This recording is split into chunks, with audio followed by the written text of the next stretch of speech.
బొమ్మన కరుణాకర్ రెడ్డి గారిని అప్పట్లో వైఎస్ రాజశేఖర్ రెడ్డి ముఖ్యమంత్రిగా ఉన్న టైంలో బహుశా 2006 అనుకుంటాను, తిరుమల తిరుపతి దేవస్థానానికి చైర్మన్గా పెట్టారు.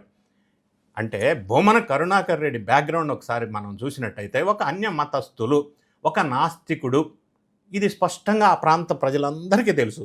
ఇది ఒకటైతే, రెండో అంశం ఏంటంటే అన్నిటికంటే ముఖ్యంగా బొమ్మన సుబ్రహ్మణ్య రెడ్డి అంటే ఈయన బొమ్మన కరుణాకర్ రెడ్డి గారికి అన్న.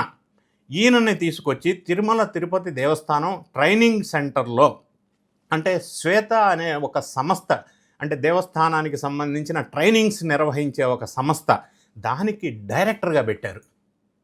అంటే పెట్టడం అనేది ఎక్కడ తప్పు, ఎందుకు పెట్టకూడదనే అంశం మనం ఆలోచించినట్టయితే, ఈ బొమ్మన సుబ్రహ్మణ్య రెడ్డి ఎవరైతే ఉన్నారో, ఈ ట్రైనింగ్స్ దేవస్థానం వాళ్ళు ఇచ్చే ట్రైనింగ్స్ శ్వేత అన్న సంస్థకి డైరెక్టర్గా అపాయింట్ చేశారో, ఈయన పరమనాస్తికుడు. అన్య మతస్థుల్ని ఇటువంటి పదవుల్లో పెట్టారు అప్పట్లో.